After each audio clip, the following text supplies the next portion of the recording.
We choose to go to the moon in this decade and do the other things, not because they are easy, but because they are hard. 3, 2, 1, 0. All engine running. Liftoff. We have a liftoff.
The Space Shuttle Endeavour has returned to the Kennedy Space Center in Florida after its 9th successful mission.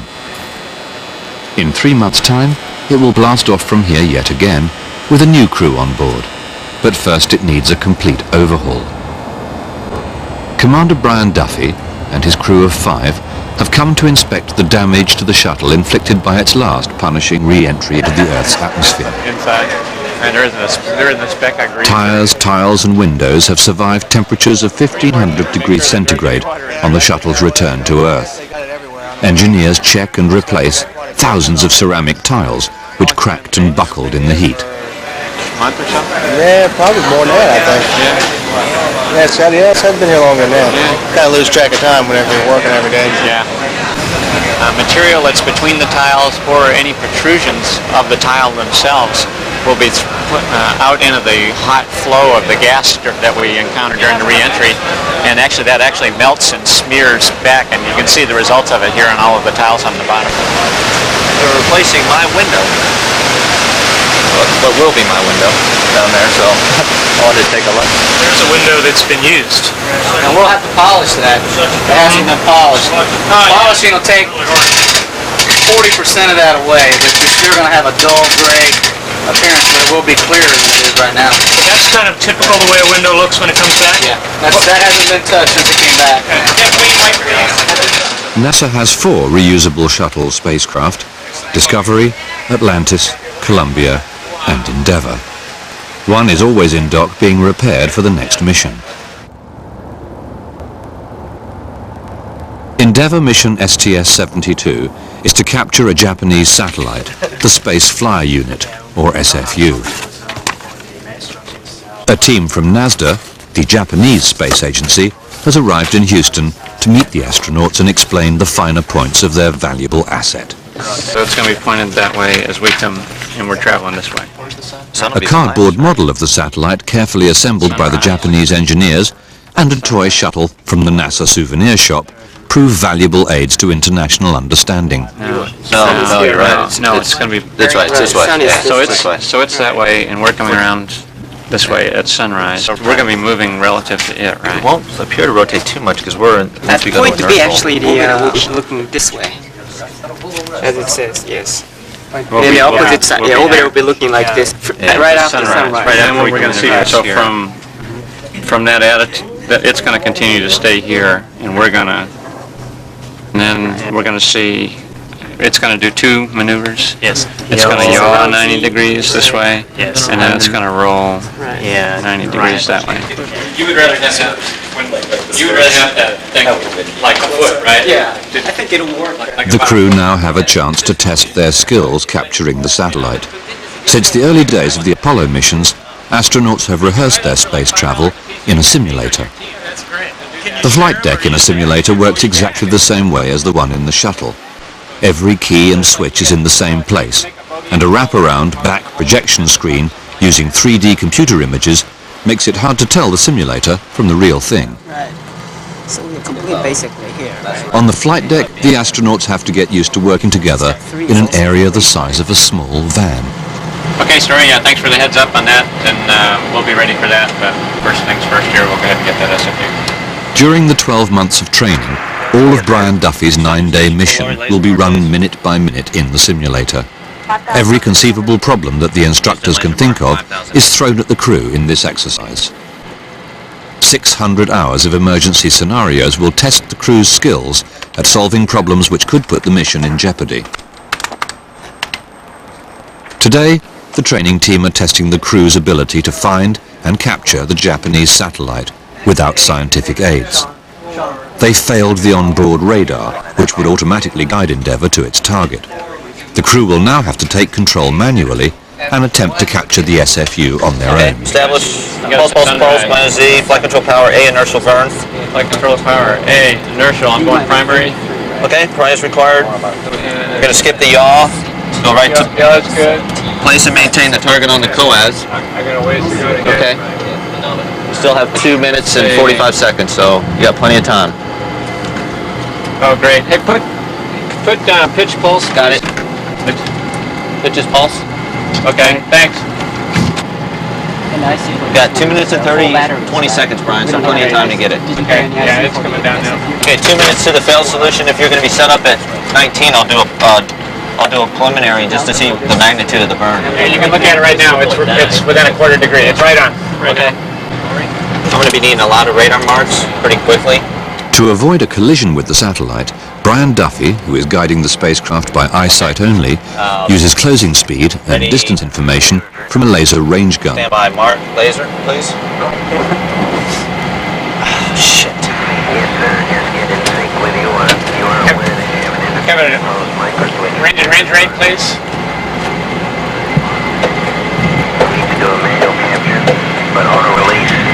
Range and range rate, please. Range and range rate, please. Sorry, we will use the... Koichi, talk to him in a minute. Range and range rate. 1770, closing at 3.3. Thank you. Okay, that's what we're looking, Brian. It's not looking too bad. Pretty much under control. It's not looking too bad. Okay. Keep the, another laser mark, Lori. It's looking really nice.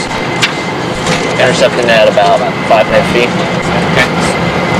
Yeah, it looks pretty close, I think. Okay. Laser mark, Lori.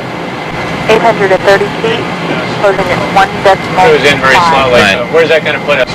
This will stall you. Looks like it'll stall you out about 300 feet. Still got the sun up there. Yeah, it's the satellite is almost right now coming to high noon, so it'll be real hard to see right now with that sun up there in front of that. Brent Jett plots Endeavour's position and the course to steer on a laptop computer. Very slowly headed towards the nose. It's about 9 degrees now. So. Okay. Lori, can I get a laser mark? 540 feet, closing at decimal 14. If you can close in another 2 feet. We're closing very right now, Koichi. We're getting it. Koichi Wakata is to capture the satellite. A television camera on the end of Endeavour's robot arm sends pictures back to the flight deck. This is the astronaut's only reference point. He has 4 minutes to catch the satellite. Endeavour would need to make another orbit of the Earth before he could try again. The pitch error will be easily be corrected using the all the pitch joints, and whenever it's stable, I can go grapple it. Okay, shoulder yaw is minus 90. And shoulder pitch goes to 125.4. That's great. Okay, we did the stable. Gonna slide right in there, I do believe. Whenever it's stable. Okay, you're about a foot from the end of the pin. Looking real nice. Yeah, just a little. There you go. Very nice. Okay, looking good. You're about 6 inches from the end of the pin. Okay. Looking good. Right over the end of the pin. Okay. Starting to lose it, so you're... Let's go for capture, please. You're in the envelope. Okay, capture. 3 seconds. I'm watching it. Okay. 3 seconds. We have capture. You're the man. Okay. A successful capture heralds lunch. Okay. Ready? Here, I'll switch it. You are the man of the moment. Yeah, let's see what we got. Oh, great. Rice Krispies. I think it's a little late for that. Below the flight deck, is a replica of Endeavour's middeck, where the crew eat and sleep during missions. What's that you put there? Tropical punch. Just want to make sure it's all dissolved. Yeah, I threw that in there. This makes nice big red balls in space. Squeeze it out. Just have to be careful you don't hit the wall with it. You tried the strawberries? The strawberries are pretty good. I take strawberries when I go talk to little kids. Have you ever done that? You make it for them. They'll give you a big syringe. Yeah. And it's graduated, so you can, have one of the kids get you some water, and then, you draw the water out and you stick it in and hydrate it for them. It's just a big plastic syringe. Oh, good. And it, has ounces marked on it, so you can draw the right kind of ounces. It's very good for children. But don't let the kids play with the needle, though. That's all. If they poke themselves, accidentally, then you're gonna get fined for it. So. That's a way to not get invited back, right? Leroy Chiao is the chief spacewalker on this mission. Today, he tries out his spacesuit for the first time. The critical test in preparing for a spacewalk is the vacuum chamber test. This is a test that's used to evaluate the hardware and the tools that we'll actually be using in space to make sure that they can hold up to the environment of space, the vacuum and the cold, where we can get down to minus 100 degrees Fahrenheit. In the spacesuit, we breathe pure oxygen, which is pressurized only to about 1/3 that of a normal Earth's atmosphere.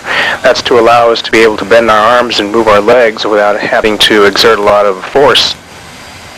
Much of the hardware you see in here today in the vacuum chamber, they're the actual flight units that we'll be using on our space shuttle mission.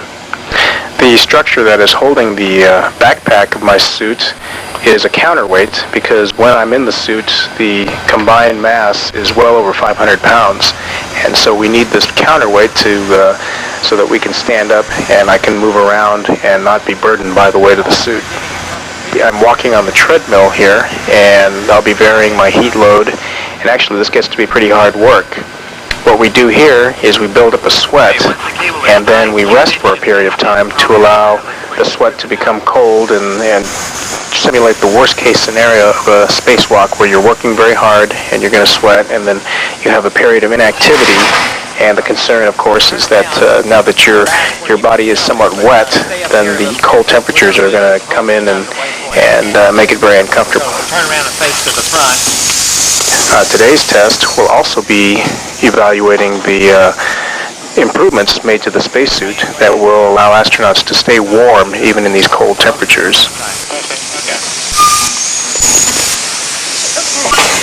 So we just going out? Yeah, you going out and clean up and... Ready? Yeah. Here we go. Okay, what are we going to do? We're just going to Katie Coleman has just returned from her first space flight. She was in the same training class as the 4 rookies on Brian Duffy's crew.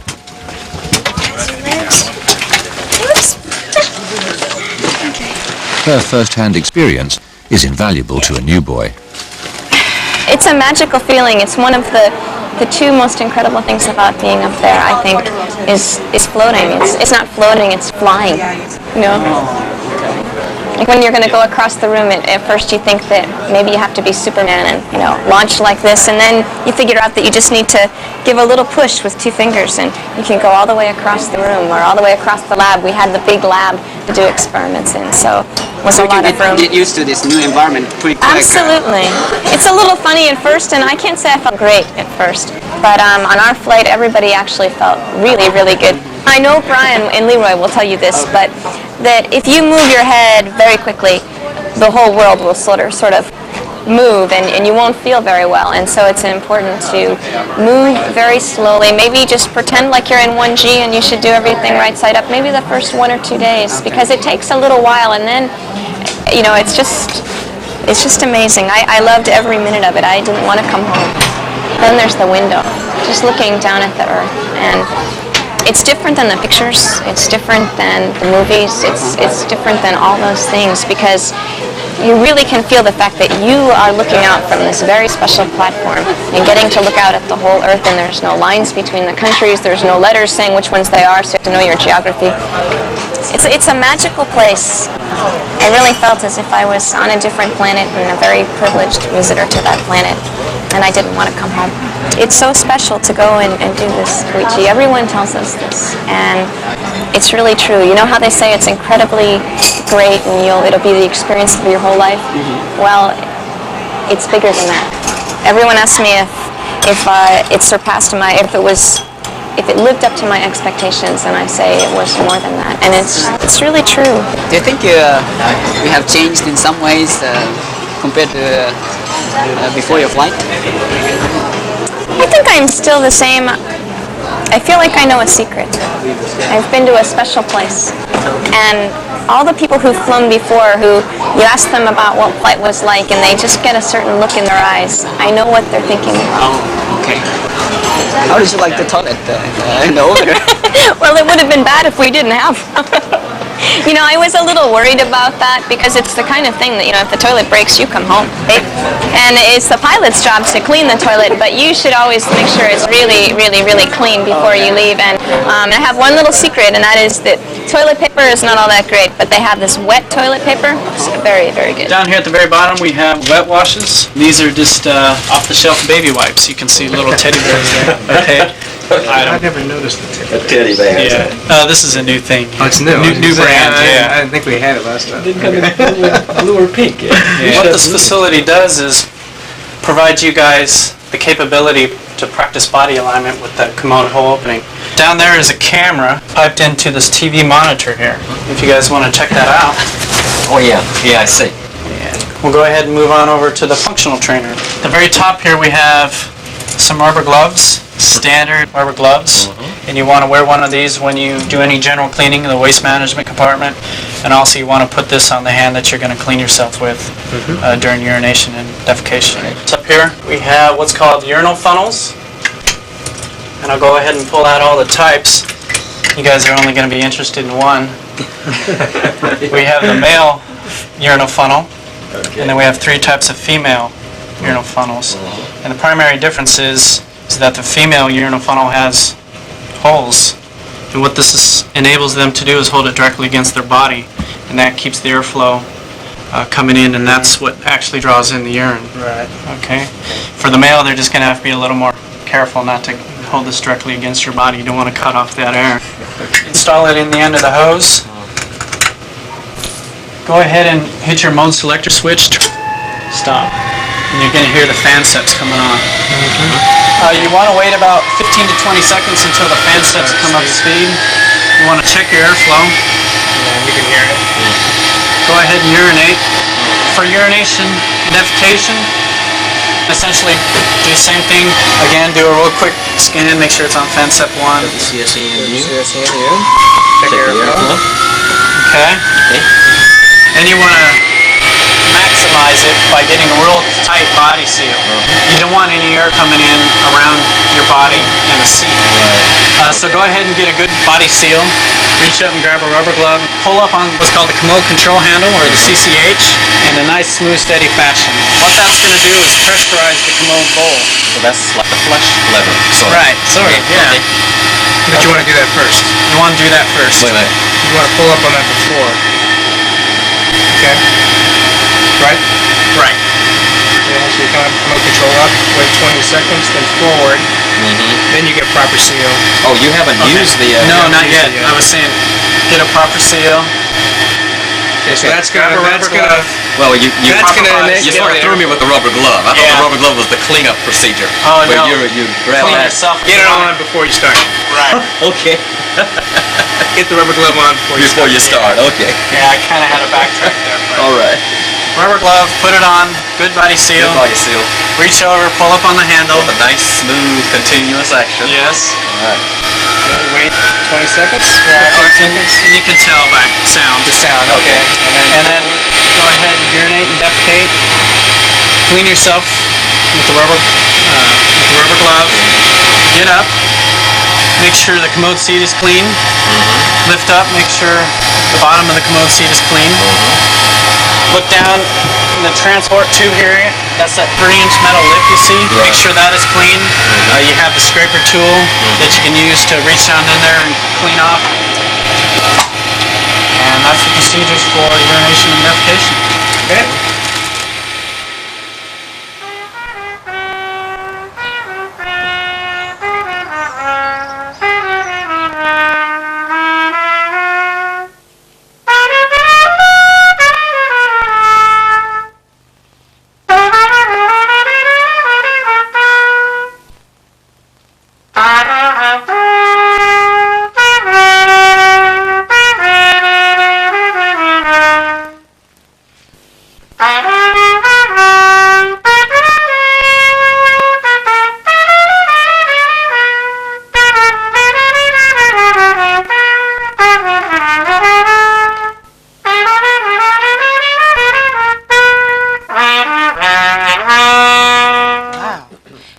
Think it would be like to take your trumpet in space and play it at 0G? I don't know. I had thought a whole lot about that. You know what I think I might like to do, though?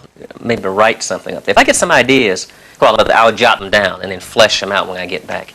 You think you'll have time for that? Well, yeah. that's the big thing. It's pretty busy up there. You Or is your mind constantly? Yeah, you don't have time to do any.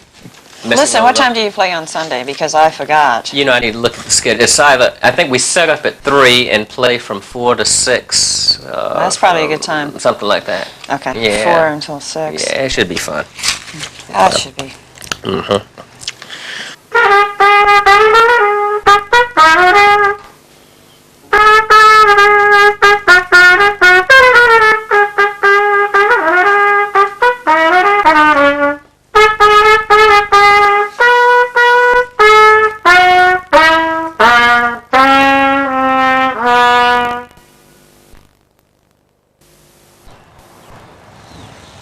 Brian Duffy lives in a neat suburban street just by the Space Center.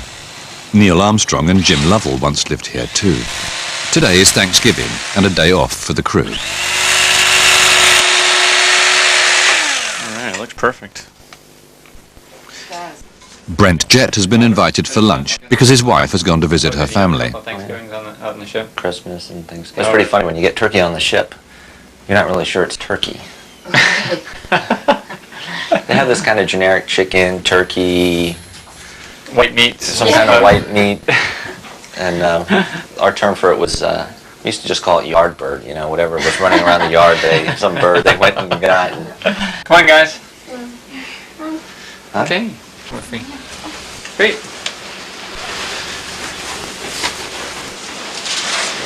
All right. You say grace. Okay. Bless us the Lord, and these are gifts which we are about to receive. In your bounty through Christ our Lord. Amen. Dear Lord, thank you for bringing us all together here on Thanksgiving. Amen. Dear Lord, thank you for watching over us this past year. We have a lot to be thankful for. You've taken very good care of us.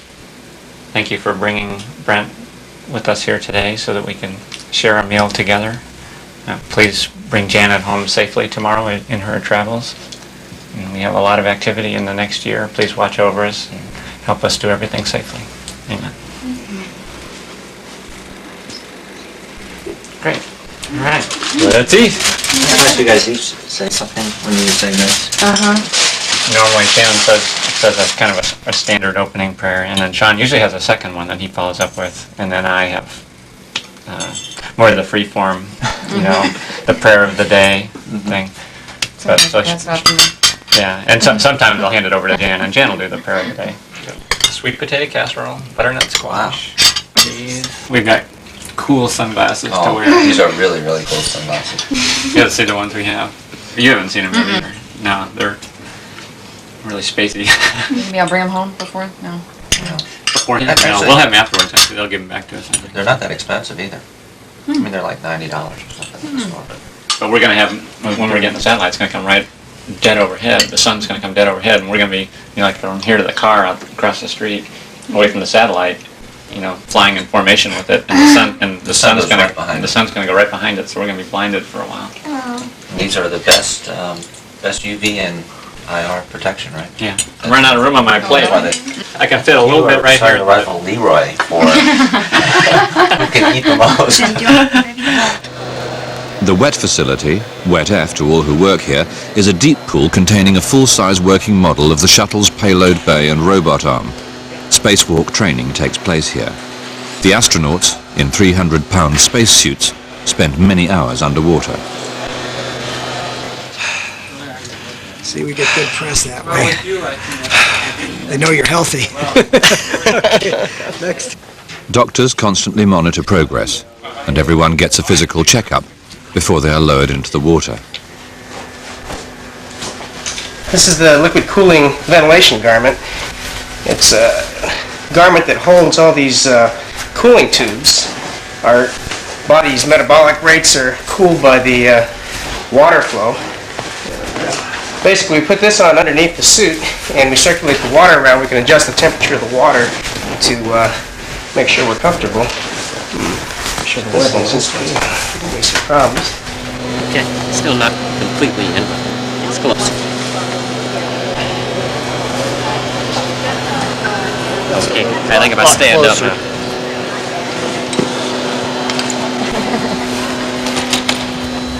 Underwater training is tough and dangerous. An ambulance is constantly on standby, and the astronauts are totally dependent on their training team. Underwater, they must learn all the skills of the construction worker. In space, they will practice assembly techniques for the International Space Station.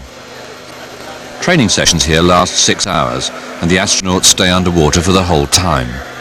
In their 300-pound suits, they will sink like stones. The divers who guide and guard them change over every 2 hours.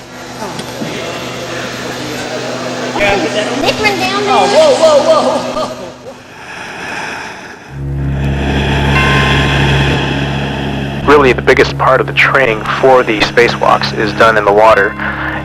It's a very simple concept, really. We have these mock-ups made that mimic the payload bay and the hardware that we're going to be using, and we're in these Class 3 suits that are used for training. We get in the water and the safety divers will come over and put weights in different pockets or foam blocks as needed to weigh us out so that we're neutrally buoyant in the water. In this way, we can simulate that we're in space and actually doing the tasks that we'll be performing.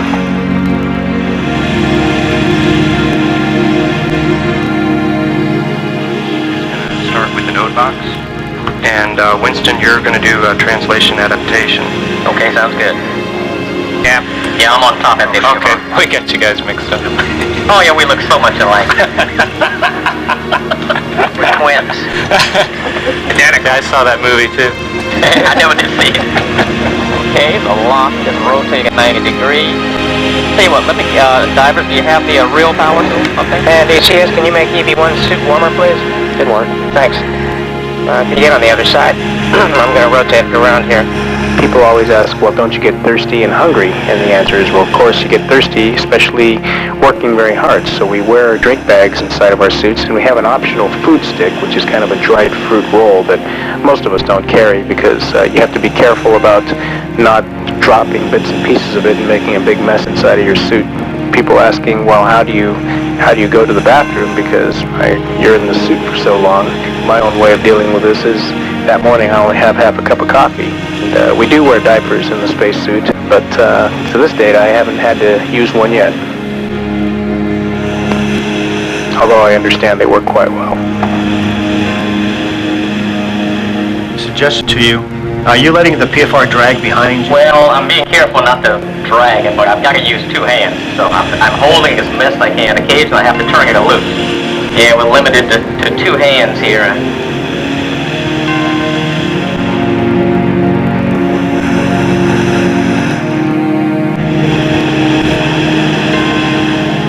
Safety is always a big concern, and that's why we have so many divers in the water. They all go through a very rigorous training course. They're professionals. This is their job.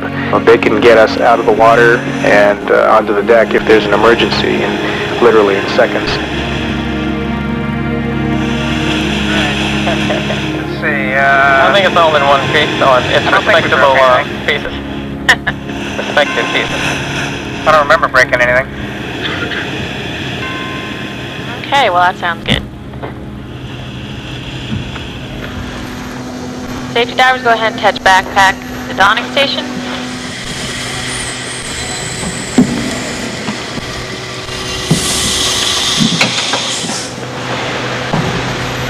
Yeah, that one got a little bit up. Your hands are so... You ought to sit up there and watch that little Sony TV for 7 hours. Yeah, but you could drink coffee up there and eat cookies and potato chips. Everything worked good. Just ran out of water. Really? That's because I drank too much. Oh. What size bag do I have, yeah? The small. I think there's only one large right now. Okay. One of the extra largest. Okay, I probably need a large on orbit or something. Last test. Leroy did. Yeah. And then he took my large. Yeah. We got to have a discussion. How was everything today? Good, except I had the small bag and ran out of water. Because I understand somebody took the big one because they broke the big bag last time, so they took my big bag. But we're working on getting you another one. As a matter of fact, I was working on that. At least a couple of weeks we'll have a second one here. Africa, for all of its size, does not really have any continental mountains. As you can see, the major rivers, for example, are the Nile River, and again, I'll show you pictures of most The of world these looks things very that we're different pointing out. from space. So we have the Nile, Astronauts which must is be able one to of the major identify rivers whole of the world. countries from the air. We have the Niger Each mission River, has which actually photographic has its targets. headwaters down here, and STS-72 then will be ultimately concentrating goes on down bringing here and back empties pictures out of Africa for into the world's Niger River geographers Delta. and keeping their eyes As you peeled have for any been told interesting before, changes. We have exactly one picture in our public domain database of the Niger River Delta. So with your mission going later in the year, you may have an opportunity to get some photography of the Niger River Delta.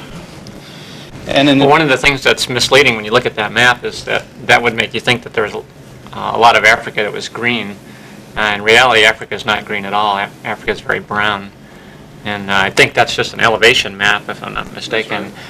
But it's misleading when you look at it because it would make you think, oh, there's forest or pasture land or whatever there. In fact, it's desert, it's rock, and a lot of sand. a lot of sand. You can see the wind scars, and I'm sure Fred will show us those in the slides that he have there. And then a nice oblique shot, high oblique shot of the Red Sea, part of the Nile River. Here you can see the Aswan Dam and Lake Nasser. And just remember that the sandier looking part of Egypt is toward the west. And again, you can see where or why the Nile River is so important to the country of Egypt. And then if you look real close in this particular area, I see some old things that look like Star of David surface-to-air missile sites.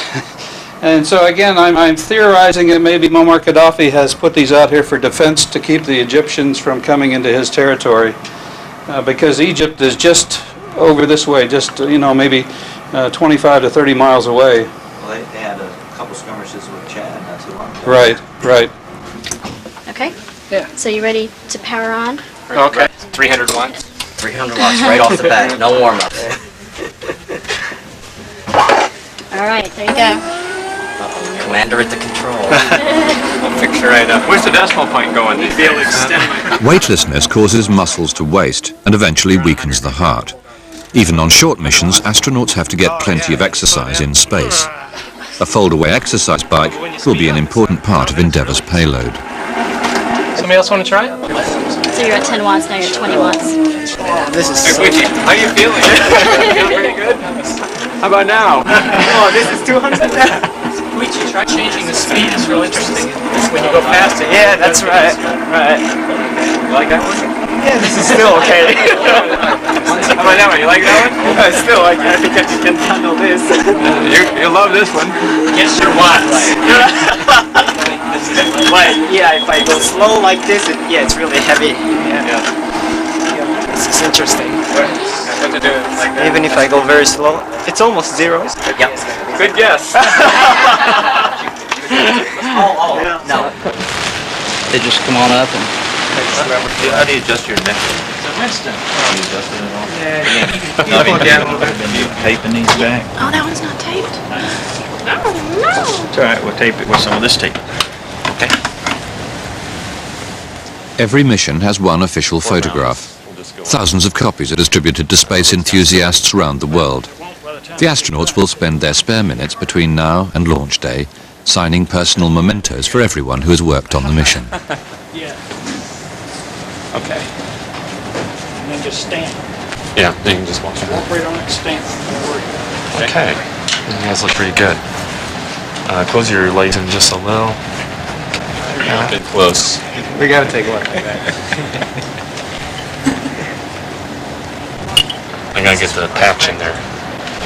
Drape a black cloth over that bar so it hangs down and blackens out. I can see right underneath it. What if I moved in? That? Well, it still shows a little. Okay. Really good grin. You guys are looking really cheese right into the lens. Okay, nice big smile right here. Look into the lens. Be sure to sit up straight. Otherwise you get the double chin. Here we go. Ready? 1, 2, 3.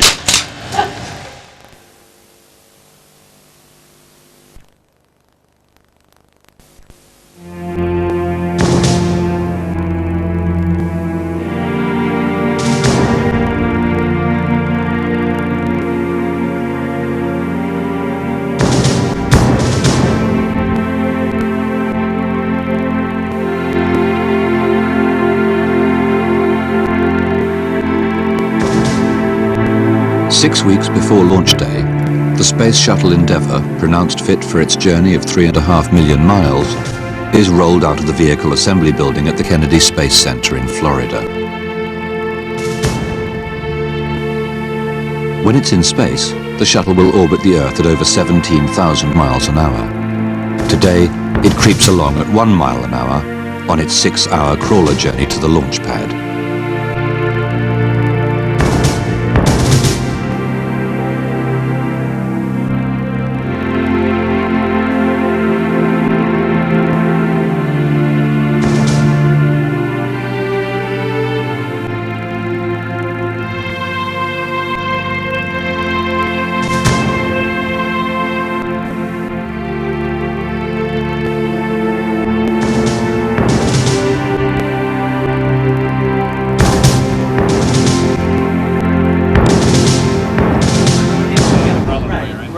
The crew of STS-72 fly into Kennedy for a 3-day minute-by-minute dress rehearsal of the lead-up to their launch. The press have also been invited. Yes, they just bring them right out here to the parking lot. Bring them right to the base, in the parking lot. The buses pull over, they let them walk over this side of the street right before the guard check. Journalists and film crews have begun to arrive from around the world.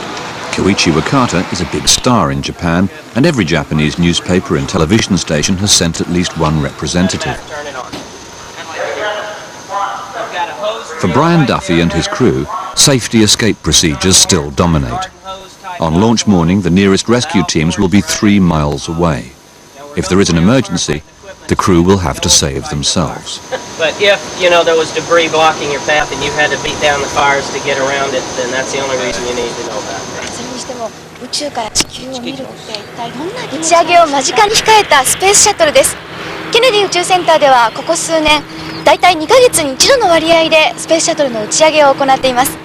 Once you come off the arm, you've got another hose reel here in the corner, same type configuration as is on the arm, and of course you'd use it for the same reason. George Hoggard's not up here. He's trying to position the M113 down there for your tank driving. So he gave me permission to do this.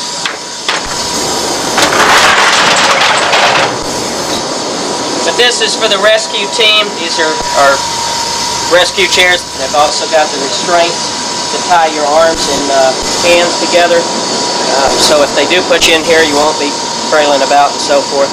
大丈夫なはずだよ。待っててくれる？52階建てのビルの高さがあるんです。ここでスペースシャトルを何度も組み立てて。Those water is only for 195. Yeah, This level. Those activate these red nozzles. And here. this one is here. Yeah, so you Right, follow okay. the yellow path all the way around to the basket. And here you have to activate this. Otherwise, I think if you activate one, you get it. No, I think you get them all. Get them all. Get them all.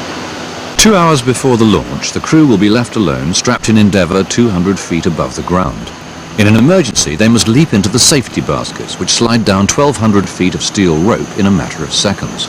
Inside here, in case the guillotine should fail for any reason, there is a little pouch with a utility knife, and you can just cut the Nomex and you're off and running. But the inside's all nice and padded for you.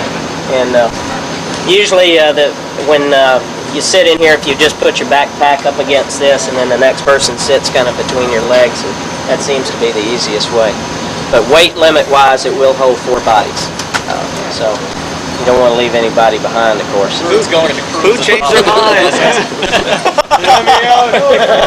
Gee, maybe they really didn't want to go after all.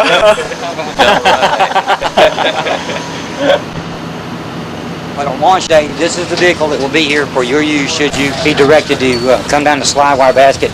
All the top hatches will be closed, back ramp will be down. The first person up in here that feels like they want to drive it just scrambles on up into the driver's compartment and cranks it up and takes off. Keys are in? Keys are in, it's ready to go, sir. The tank is for escaping fire and explosions. The astronauts are instructed to seal themselves in and crash through the perimeter fences as they head for safety.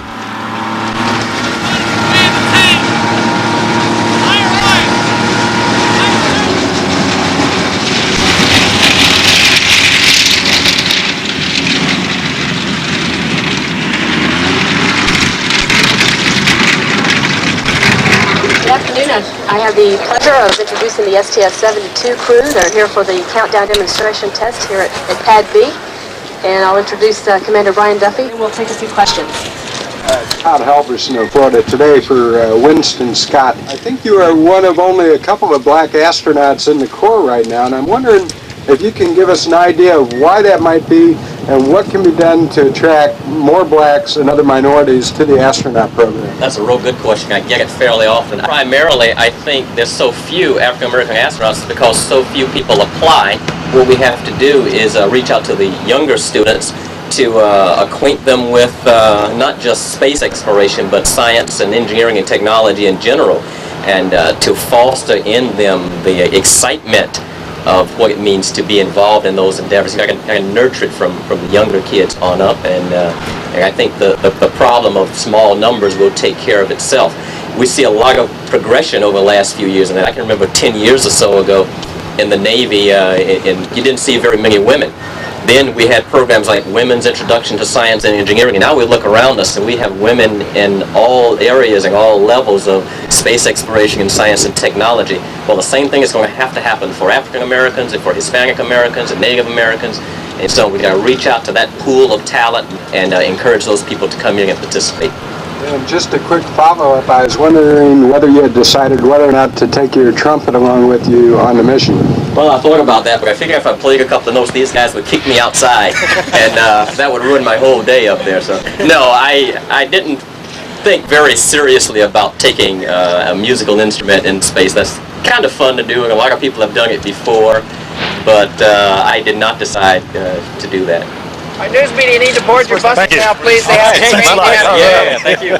That concludes the press briefing. At 7:15, one of the escorts will take you all out to crew quarters, and you will have breakfast/dinner with the crew. The crew will be eating breakfast, and you all will be eating dinner. So that's your one and only time that you'll be at crew quarters, unless the mission starts to slip, and then Trudy Davis's job is to chaperone the crew's wives and children during the launch and the mission. She's a kind of crew policeman who keeps the press as far away as possible. When are you getting in? I'm getting there the night of the 10th, the 9th. Night of the 9th. So yeah, you're going to Tuesday miss. night. You're going to miss the dinner on Monday and the barbecue on Tuesday.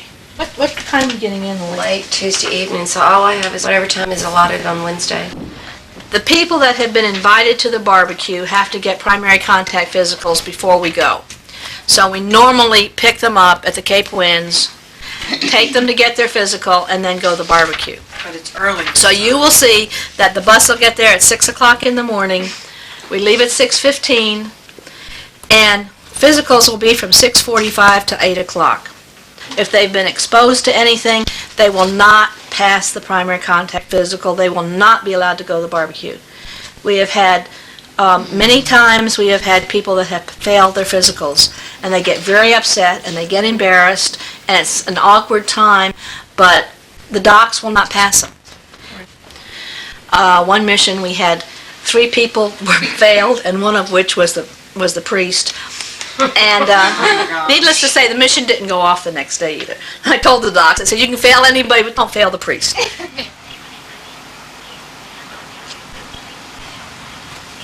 Okay, well, I'll tell you what. Let's, Now let's see if they got name tags on the doors already. Yeah, okay. It's been a while since I've been here. Yeah, I haven't been here since asking. That's yours. Okay, we'll get all this stuff. And I'm over here. Sign here. You got. For the last week before their mission, the crew withdraw from the world. Only instructors, staff, and sleeping partners can visit the crew Where here. everyone can use it. It's okay. Very bright. Oh, you ain't seen nothing yet. Okay. Once in orbit, the crew will need to work during the Houston night. To prevent the space version of jet lag, they will begin shifting their sleep patterns in quarantine by working under 240 high-powered lights, which simulate the effects of sunshine. They around? 200. No, Brent and those guys. Okay, they're already in there. Okay. All right. Where's the dark spot? Now, what you just saw there, you all have a light aversion, and that's normal. That's normal. Yeah, we do. It's very important that you get your light tonight, tomorrow night, and the following night. You need to have 3 sets of light for it to actually do a phase shift. It's almost like a buffer. You have to fill up that buffer before it's actually accepted by the body. Over these next 3 days, it's going to be looking for a confirming cue that the phase you're on right now is the right phase, and that the phase that you're trying to be shifted to is the wrong phase. So over the next few hours, you're going to really feel like this is work. It's not going to be fun, it's not going to be pleasant, but if you adhere to the protocol, it will work. And if you go out one time over the next 3 days, then all the hard work that you put in to make this happen will evaporate like that.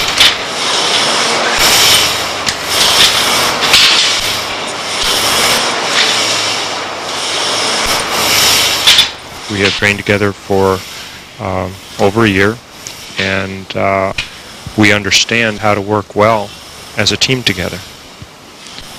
Each of us has their own individual tasks to perform, but I think we all recognize that no one individual could bring this mission home successfully. I think it boils down to mutual respect and genuine friendship. Find a raft full of people that didn't know each other before they got on the river. And they all got one. What are you doing? This is Figuring my out how you area. are? This is the measurement, the change in height. Yeah, you measure it in the morning when you first wake up, and you measure it at night before you go to bed. Yes, and you Then they see what happens when you're on orbit, and people actually stretch, Yeah. an inch or two Yeah. on orbit. Oh yeah, we gotta do Oh, this. well, he's 7 feet Yeah. tall. I didn't do that last night. I forgot too. Okay, that's it. You're 71. Okay. 71 centimeters. Exactly. The man is 71. She's got shoes on. No. Oh, you took them off? Yeah, Okay. yeah. Okay. Actually, I grew a little bit, I think. Usually I'm a little bit.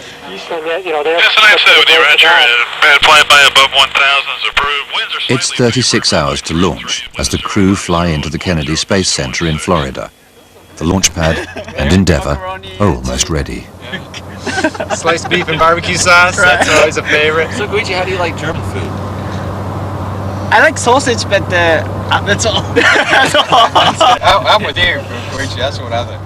After the links and sauce, that's it. The crew are now beginning their day at midnight and going to bed at lunchtime. Time shifting for the mission is complete.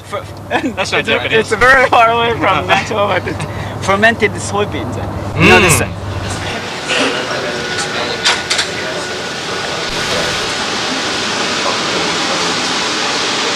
It doesn't have a size. The technicians are making the final checks on pressurization. Struggling into their pumpkin outfits or suiting up will be the last job the astronauts do before they leave for the pad tomorrow. Sure we can't make that liquid heating? Probably need it. Oh, 2 hoses.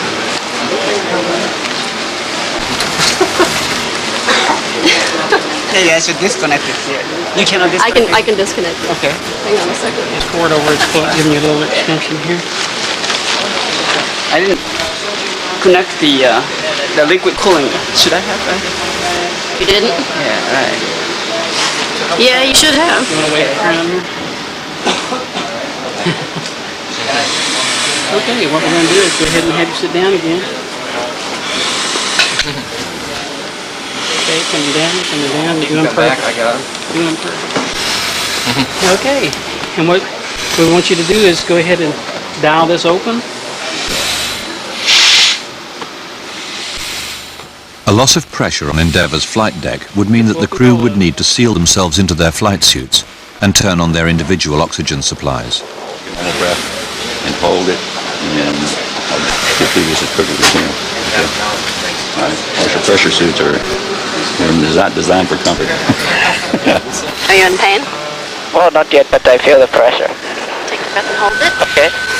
0.4, don't move, don't breathe. Brian, tomorrow morning are we out at the pad?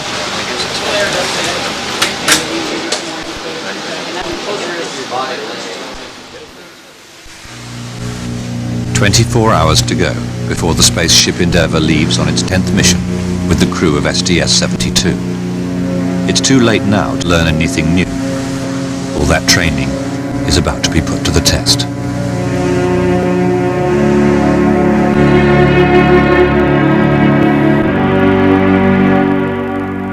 Well, next week the quarantine continues for the Endeavour crew as they make the final preparations for blastoff.